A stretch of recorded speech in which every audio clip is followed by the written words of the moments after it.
What if everything you've ever wanted was already waiting for you? Not on some distant horizon, not behind some impossible door, but right here, right now, hidden beneath the noise of your own restless mind. The Stoics discovered something over 2,000 years ago that most people alive today still don't understand. Something so powerful, so quietly revolutionary, that it didn't just change how they thought. It changed what they were able to create. Stay with me, because by the end of this video, your relationship with your own mind and your own desires will never be the same. Welcome back to Wisdom of the Stoics. If you're new here, welcome. This channel exists for one reason: to take the ancient wisdom of the greatest philosophical minds in history and translate it into something real, practical, and deeply transformative for your life today. And today, we are going somewhere profound. Most people come to Stoicism looking for strength, for discipline, for armor against the storms of life, and they find it. But what very few people discover, what most teachers completely overlook, is that Stoicism is also one of the most powerful manifestation philosophies ever written. Now, before anyone clicks away, let me be clear about something. We are not talking about wishful thinking. We are not talking about vision boards or repeating affirmations in the mirror or thinking positively while the world falls apart around you. We are talking about something far older, far deeper, and far more effective. We are talking about what Marcus Aurelius called the discipline of desire. We are talking about what Epictetus understood as the only true freedom. We are talking about what Seneca practiced every single morning before the sun rose. A mental ritual so precise, so intentional that it turned ordinary men into extraordinary ones. Here is the central paradox at the heart of Stoic manifestation. You cannot attract what you are desperately chasing, but you will naturally draw toward you everything that aligns with who you are becoming. Read that again. Let it settle, because that sentence contains more practical wisdom than most self-help books combined. Today, we are going to unpack exactly what this means. We are going to walk through the 5 Stoic secrets to relaxing your mind so completely, so precisely that you stop forcing your desires into existence, and instead, you become the kind of person those desires cannot resist. This is the video I wish someone had shown me years ago. So if you're ready, let's begin. The foundation. What the Stoics actually believed about desire. Let's go back. 330 BC, Athens, Greece. A man named Zeno of Citium suffers a shipwreck and loses everything he owns. He washes ashore in Athens with nothing. No money, no status, no direction. Most people in that moment would crumble. Most people would spend the rest of their lives rebuilding what was lost, anxiously, desperately, with white-knuckled determination. Zeno did something different. He walked into a bookshop. He picked up a copy of Xenophon's Memorabilia, stories about Socrates, and he asked the bookseller, "Where can I find men like this?" The bookseller pointed to a philosopher passing by outside. Zeno followed him. And from that single, calm, unhurried moment of curiosity, Stoicism was born. Here is what strikes me most about that story. Zeno didn't manifest a new ship. He didn't frantically try to reclaim what the sea had taken. He let the storm reveal his direction. This is the first secret of Stoic manifestation, and it's one most people never understand. Your greatest losses are often the universe's way of redirecting your energy toward your true path. But you can only see that redirection when your mind is quiet enough to listen. A mind drowning in anxiety, fear, and desperate wanting cannot hear that signal. A mind that is still, grounded, and at peace hears it clearly. Marcus Aurelius and the Inner Citadel. Now let's move forward to 121 AD, to a man who would become one of the most powerful people in the known world. Marcus Aurelius, Emperor of Rome, commander of armies, ruler of millions.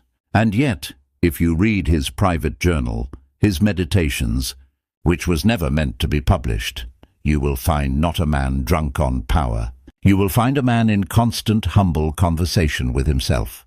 On the very first page, he writes about what he learned from his grandfather: to be gentle and meek, and to refrain from anger and passion. From his father, modesty and manly character. And from philosophy itself, not to waste time on nonsense, not to be credulous when people claim to help others through spells, or exorcism or any such things. Marcus Aurelius ruled the most powerful empire on earth. He commanded armies. He made decisions that determined the fate of millions. And yet he spent every morning, every single morning, in quiet meditation. Not because he was weak, because he understood something that most powerful people never learn. The quality of your outer life is always a direct reflection of the quality of your inner world. He called his inner world the inner citadel, a fortress that no outside force could penetrate, a place of unshakable stillness from which all great action flows. And here is what he wrote in Meditations, Book 4.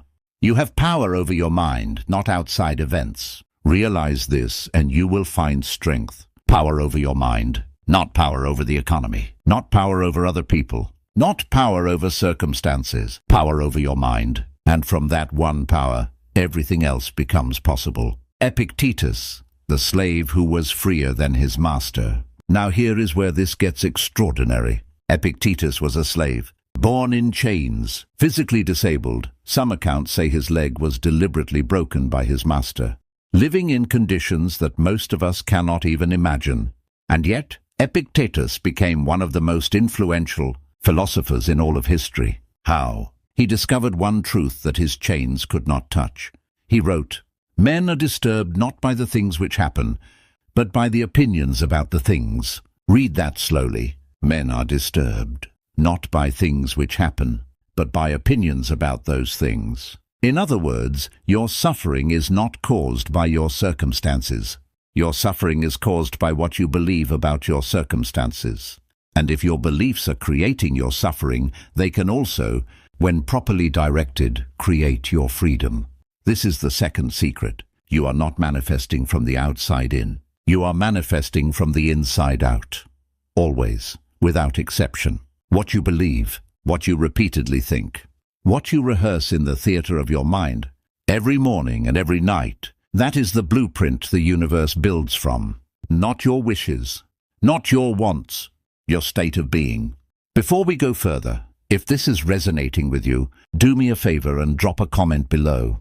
Tell me, what is the one thing you've been trying to manifest that feels just out of reach? I read every single comment, and your answer might just shape a future video. Now, let's get into the practical secrets. The ones that will actually change your daily life. Secret number 1, the morning practice of Premeditatio. Premeditatio Malorum, the art of mental rehearsal. The Stoics had a morning practice so counterintuitive, so psychologically sophisticated, that modern neuroscience is only now beginning to catch up with it. They called it Premeditatio Malorum, the premeditation of evils. Now, before you think this is about becoming pessimistic or expecting the worst, stop, because that is the complete opposite of what this practice does. Here is what Seneca wrote about it. Let us prepare our minds as if we had come to the very end of life. Let us postpone nothing. Let us balance life's books each day. The one who puts the finishing touches on their life. Each day is never short of time. This practice is not about fear. It is about inoculation. Think of it this way. Imagine a soldier going into battle. There are two kinds of soldiers. The first one pretends nothing bad will happen. They go in with blind optimism. The second one mentally rehearses every possible obstacle, every challenge, every worst-case scenario, and prepares a calm, grounded response to each one. Which soldier do you think performs better when things go wrong? The Stoics were the second soldier. Every morning Seneca would sit in silence, before food, before conversation, before anything. And he would ask himself 3 questions. Question 1, what could go wrong today? Not to spiral into anxiety, but to deprive fear of its power by facing it directly in a moment of calm, when there is nothing at stake. Question 2, how would I respond if it did? Here the Stoic does something extraordinary. They don't just imagine the obstacle. They mentally rehearse the ideal response, the grounded response. The response of a person who is fully in control of their mind. Question 3. What is within my control and what is not? This question is the hinge. This is where most modern manifestation advice falls apart. Because most people spend enormous mental energy trying to control things they cannot control. The economy, other people's opinions, traffic, the weather, how quickly results appear. And every ounce of energy spent there is energy stolen from what you can control. Your thoughts, your effort, your attention, your response. Here is what this practice does neurologically, and this is fascinating. When you repeatedly rehearse a scenario, even mentally, your brain builds the same neural pathways it would build if the event had actually happened. You are literally training your nervous system to remain calm in conditions that would otherwise trigger panic. You are building what the Stoics called equanimity. And equanimity, true, deep, unshakable calm, is the soil in which manifestation grows. Because here is the truth about manifesting your desires. You will never build your best life from a place of anxiety. You will only build it from a place of clarity. Anxiety scatters your energy in 1,000 directions.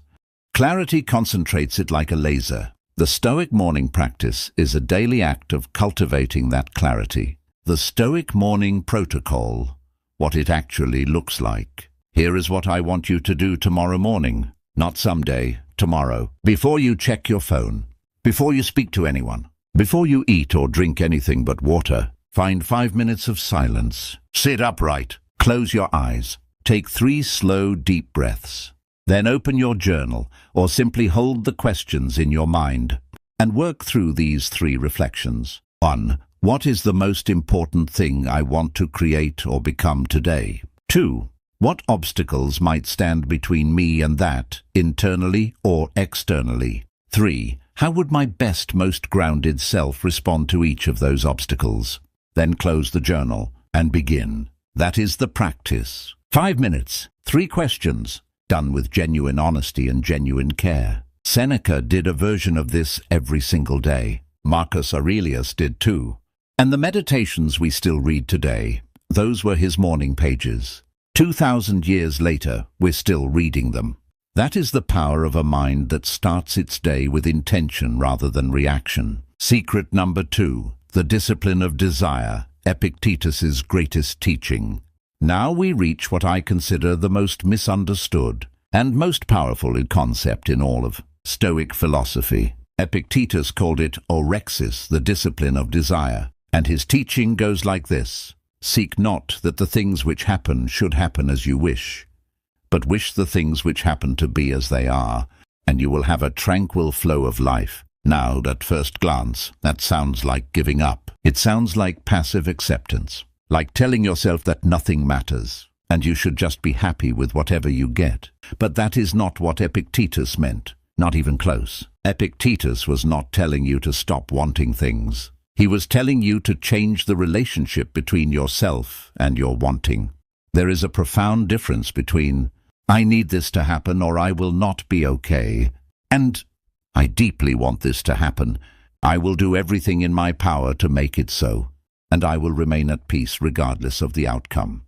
The first state creates desperation, and desperation repels. The second state creates magnetism, and magnetism attracts. This is the third secret of Stoic manifestation. Detachment from the outcome is not indifference to the goal. It is the highest form of confidence in the process. Let me say that again. Detachment from the outcome is not indifference to the goal. It is the highest form of confidence in the process. When you are truly at peace with all possible outcomes, when you have genuinely surrendered the need to control the timeline, the method and the exact form your desires take, something shifts. The desperation leaves. The anxiety lifts. Your only job is to be the best archer you can be for the next shot. And in that open, calm, confident space, creative ideas flow. Synchronicities appear. Doors open that you never noticed before. Not because the universe is rewarding your non-attachment, but because your mind is finally clear enough to see the opportunities that were always there. The archer metaphor, Seneca's most brilliant insight. Seneca illustrated this with a metaphor so perfect that it stops me every time I read it. He compared a wise person to a skilled archer. The archer nocks the arrow, draws back the bowstring, aims with every skill and precision they possess. And then releases. Once the arrow leaves the bow, the archer has done their part. The wind may shift, the target may move slightly, the light may change. The archer cannot control any of that. But here is what the Stoic archer knows, and what separates them from every other archer. They do not stop being an excellent archer at the moment of release. They do not collapse in anxiety as the arrow flies. They do not berate themselves if it falls short. They do not swear never to shoot again. They simply observe. They learn. They knock another arrow. This is the discipline of desire, giving your absolute best effort to the process, and then releasing the attachment to the exact outcome. Not because you don't care, but because you care so much that you refuse to let desperation corrupt your aim. In your own life, the business you're building, give it your absolute best. Then release the timeline, the relationship you want, show up as your best self, genuinely, consistently. Then release the obsession. The person you're becoming, commit to the daily work with total discipline. Then release the need to be there already. The arrow is in the air. Secret number 3, amor fati, falling in love with your life. The 2 Latin words that changed everything. There is a phrase used by the Stoics, later adopted powerfully by the philosopher Friedrich Nietzsche, that I believe is one of the most transformative ideas in all of human history. Amor fati, love of fate. Not acceptance of fate, not tolerance of fate, not making peace with fate. Love. Marcus Aurelius wrote it in his Meditations with a quiet ferocity. A blazing fire makes flame and brightness out of everything that is thrown into it. Think about what he is saying. A fire does not discriminate. It does not prefer dry wood over wet. It does not ask for easy fuel. It takes everything thrown at it, every difficult, dark, stubborn thing, and transforms it into light and heat. This is amor fati, the practice of greeting everything that happens, the setbacks, the losses, the delays, the painful surprises, not with resignation, but with a kind of fierce, curious embrace. Because here is the Stoic insight that changes everything. Your suffering does not come from what happens to you. Your suffering comes from your resistance to what happens to you. The divorce is not the pain. The resistance to the divorce is the pain. The failed business is not the pain. The shame and denial around the failed business is the pain. The delay in your dreams is not the pain. The belief that the delay means you failed is the pain. And when you practice amor fati, when you genuinely, deeply commit to using every experience rather than wishing it away, the pain transforms. Not immediately, not magically, but slowly, surely, undeniably, the setback becomes the lesson. The wound becomes the wisdom. The detour becomes the most direct path. The story of Marcus Aurelius and the plague. Let me share a story with you that puts this into practice. When Marcus Aurelius was emperor, the Roman Empire was struck by one of the deadliest plagues in its history, the Antonine Plague. 5 million people died. Entire regions were devastated. His armies were decimated. Trade collapsed. Most leaders would have fallen into despair. Many did. Marcus Aurelius responded with amor fati. He did not pretend the plague wasn't happening. He did not minimize the suffering around him. But he also did not allow the catastrophe to become bigger than his capacity to respond. He wrote during that period, "It is not death that a man should fear, but he should fear never beginning to live." He organized medical relief. He sold palace gold to fund the response. He led from the front. And in the middle of that darkness, he wrote some of the most luminous wisdom in all of human history, the Meditations. The plague didn't stop him from becoming the philosopher king. The plague created the philosopher king. This is amor fati in action. Not a denial of hardship, a transformation of it. And your own hardships, the things you're facing right now, the reasons you perhaps came to this video today, they are not obstacles to your best life. They are the materials of your best life. The only question is, will you pick them up and build with them? I want to pause here and ask you something directly. What is the hardest thing you are currently trying to practice? Amor fati within your own life. Drop it in the comments. No judgment. This community is here for exactly these honest moments. And if this video is opening something in you, please like it. It genuinely helps this channel reach the people who need these ideas most. Secret number 4, the evening review, Seneca's nightly practice. We've talked about how the Stoics began their days. Now let's talk about how they ended them, because one of the most powerful and least discussed Stoic practices is what Seneca described in his letters, a practice he performed without exception every single evening before sleep. He wrote, "I examine my entire day and review what I've done and said. I hide nothing from myself. I skip nothing." And then he would ask 3 questions. What weakness did I express today? What virtue did I successfully practice? What could I have done differently and better? This was not self-punishment. Seneca was clear about that. He said the spirit of this review should be gentle, like a friend examining a friend, rather than a judge sentencing a criminal. But he also said it should be honest, completely unflinchingly honest, because here is the deep truth this practice rests on. You cannot change what you do not first acknowledge. Most people go through their days on autopilot. They react, they respond, they move from one thing to the next, and at the end of the day, they collapse into sleep without ever truly examining what just happened. And then they wonder why they keep getting the same results. The Stoics understood something that modern psychology confirms. Reflection accelerates growth faster than almost any other practice. Not passive reflection, not vague rumination, specific, structured, compassionate honesty. What this does for manifestation. Here is why this matters so deeply for manifesting what you want. Most of the gap between where you are and where you want to be is not caused by a lack of opportunity. It is not caused by bad luck or unfair circumstances. It is caused by unconscious patterns, habitual responses, unexamined beliefs that are shaping your actions in ways you cannot see. The Stoic evening review shines a light on those patterns, night by night, gently but honestly, without drama or self-destruction. Over weeks and months of this practice, something remarkable happens. You begin to see yourself clearly, not the version of yourself you wish you were, not the version other people see, but the actual version, the one that shows up in your unguarded moments, in your irritable responses, in your procrastinations and your avoidances. And when you see that version with Stoic compassion, clearly, without flinching, without self-hatred, you begin to change it, thought by thought, choice by choice, day by day. This is how Marcus Aurelius became Marcus Aurelius, not in one dramatic transformation, not from one great insight, but from 30 years of quiet, nightly conversation with himself, asking, who was I today, and who do I intend to be tomorrow? Your evening practice, starting tonight. Tonight, before you sleep, I want you to try this. Set aside just 10 minutes. No phone, no TV, just you, a journal, and 3 honest questions. 1. What am I genuinely proud of from today? Where did my best self show up? 2. Where did I fall short of who I want to be? And why? 3.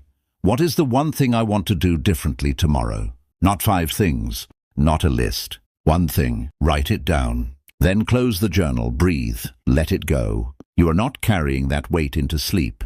You are depositing it, consciously noted, consciously released. And tomorrow, you begin from a slightly cleaner, slightly clearer foundation. Do this for 30 days, and I promise you, the person you are at the end of that 30 days will barely recognize who they were at the beginning. Secret number 5, the visualization the Stoics actually used. Negative visualization, the counterintuitive key. Here is the final secret, and I want you to stay with this one, because it will flip everything you think you know about visualization on its head. Modern manifestation culture tells you to visualize your ideal future. See it vividly, feel it, believe it's already yours. The Stoics had a completely different, and in my view, far more powerful, approach. They visualized not having what they already had.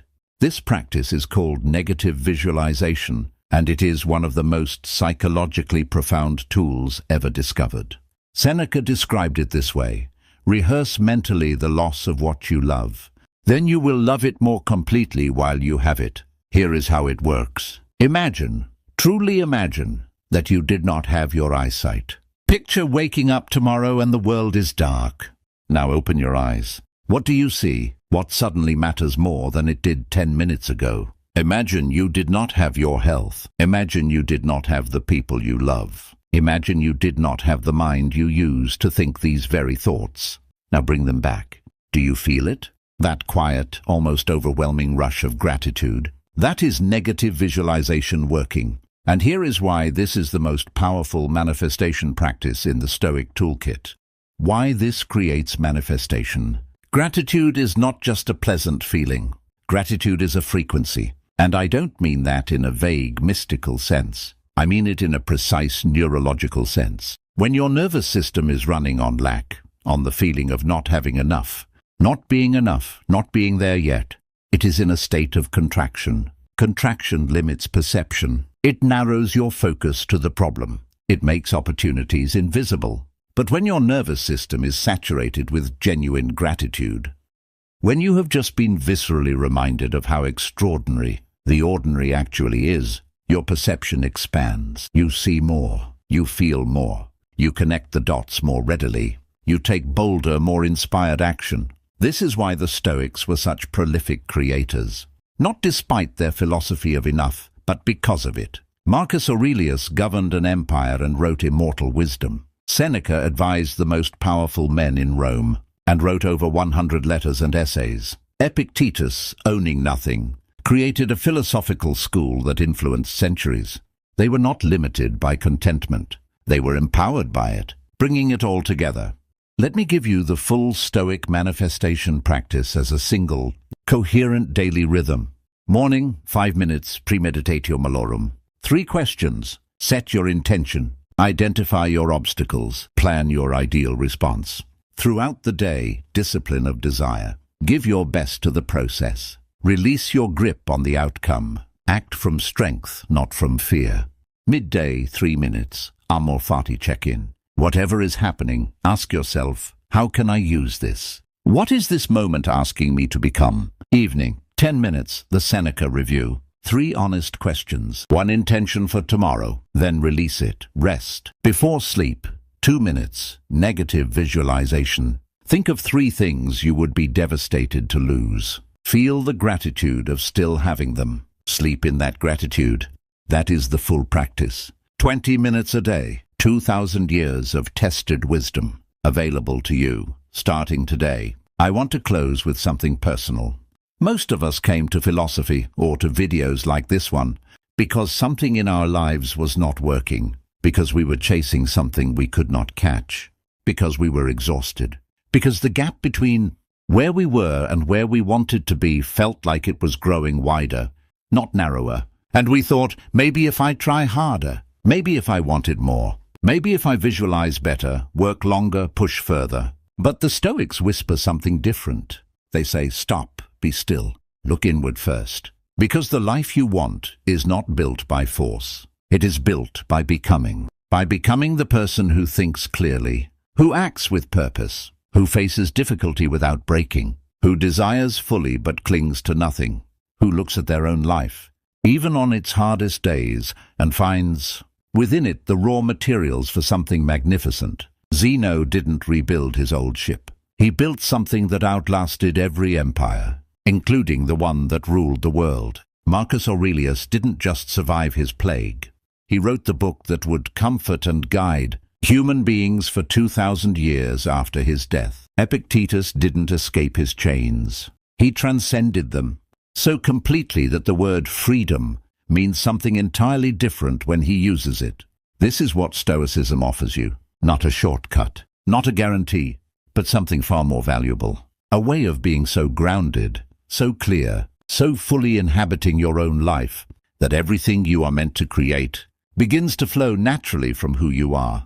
Relax your mind, not because nothing matters, but because everything that truly matters can only be built from a place of peace. If this video moved something in you, if even one idea landed in a way that feels like it might change something, please like this video. It takes 1 second, and it genuinely changes how many people this wisdom reaches. Subscribe to Wisdom of the Stoics. Every week, we go deeper into these ancient ideas, and we make them real for the life you're living right now. And in the comments below, tell me, which of these 5 Stoic secrets are you going to start practicing first? I want to know. I will read every single one. Marcus Aurelius wrote, "You have power over your mind, not outside events. Realize this and you will find strength. You have always had the power.